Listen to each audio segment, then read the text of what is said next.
Les langues se délient en Europe aujourd'hui. Oui, beaucoup de personnes en ont marre de la guerre, la manipulation. Et la vidéo que je vais vous proposer, les amis, is to substantiate what I'm saying here. La Libye, créée de toutes pièces sur la base de mensonges, on a détruit ce pays et le pays est pris au désordre aujourd'hui. Il y a 3 Libyes, 4 Libyes avec les présidents, les groupes et tout ça là qui gèrent. Vous avez l'Irak. Jusqu'à aujourd'hui, l'Irak n'a pas connu la paix. Il y a toujours le désordre en Irak. Créé par qui? Les Américains. Oui. Ben, à l'époque, les Français n'étaient pas d'accord. On est d'accord sur ça. Jacques Chirac était opposé. Dominique de Villepin s'est opposé à Colin Powell qui a accepté avant de mourir qu'il avait été trompé. Tony Blair, le premier ministre britannique, a accepté aussi qu'il avait menti. Que c'est sur les bases des mensonges. Ils se sont trompés. Vous voyez les amis, c'est un peu ça aujourd'hui qui fait en sorte que le peuple africain est très courroucé, le peuple du monde est très courroucé.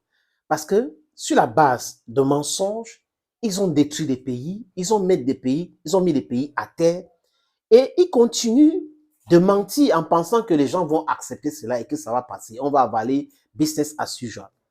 Et chez eux, les gens ont commencé à se réveiller en disant que, mais qu'on arrête cela, on arrête de donner les leçons aux gens. Alors que sur la base des mensonges, la France a attaqué la Libye, détruit la Libye. Sur la base de mensonges, les Américains ont attaqué l'Irak, détruit l'Irak. Sur la base des mensonges, on a attaqué la Serbie et donc d'autres pays, les guerres dans le monde interminables. Pour rien, créer le désordre dans ce pays-là pour maintenir l'hégémonie. Tout le monde est au courant aujourd'hui. Et sur cette chaîne de télévision, les amis, c'est France 24, d'ailleurs, c'est une chaîne de télé dirigée par le Quai d'Orsay. C'est le ministère des Affaires étrangères de la France, dirigé aujourd'hui par Catherine Colonna, les amis. Quelqu'un, sur cette chaîne, a dit quelque chose de très intéressant. Les amis, je vous suggère de regarder cette petite vidéo. Même le modérateur du débat était dépassé, les amis. Regardons.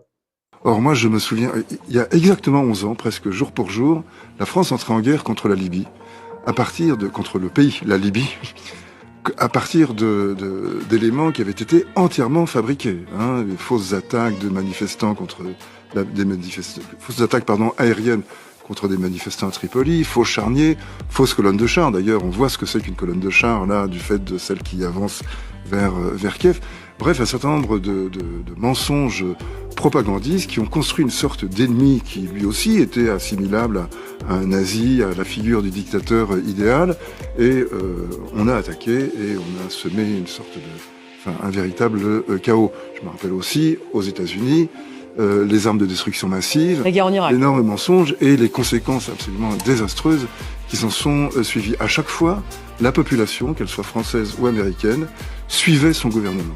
Il y avait une sorte d'esprit de loyauté, de soutien aux forces armées qui était mobilisé du fait que quand même aux États-Unis comme en France, nous sommes dans des sociétés ouvertes avec un pluralisme de presse réel, avec une expression démocratique, donc il y a moyen d'aller chercher des informations ailleurs.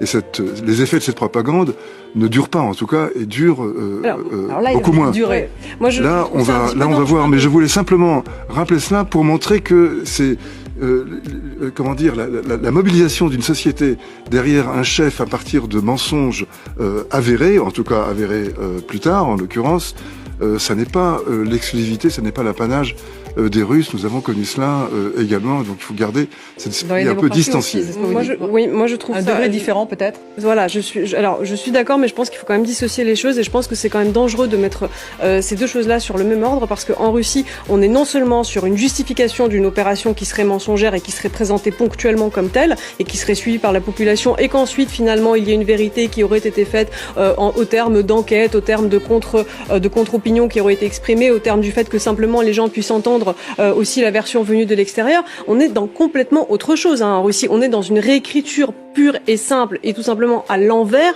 de l'histoire de qui est l'agresseur et qui est l'agressé dans un conflit.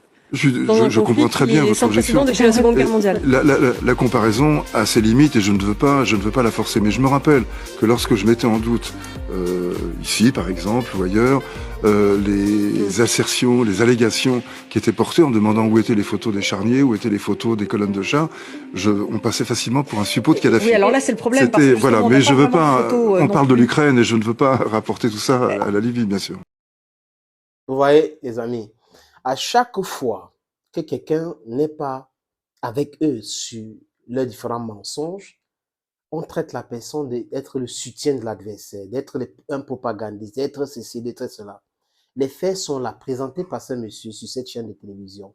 Et cette journaliste qui essaie de recadrer en expliquant les choses a fait sciemment de ne pas comprendre ce que le monsieur a dit. Nous avons fait des propagandes, on a manipulé notre peuple. Et aujourd'hui, on accuse les Russes. Qu'est-ce qui dit que nous ne sommes pas toujours dans ce mensonge-là? Parce qu'on a toujours menti. Quand je dis on, je dis les Occidentaux ont toujours menti. Qu'est-ce qui dit aujourd'hui que ce n'est pas toujours eux qui sont dans le mensonge? Et quand vous le dites, et vous dites le contraire, on vous traite des pro-russes, des propagandistes de Vladimir Poutine. Ça veut dire quoi? Les gens fuient le débat. Ils fuient le débat et ils veulent imposer la dictature. Oui, la pensée unique, c'est ce qui les anime. C'est ça qu'ils veulent faire. Et tout le monde n'est pas d'accord. On ne doit pas être d'accord. Oui, parce que nous sommes des gens qui réfléchissent aussi.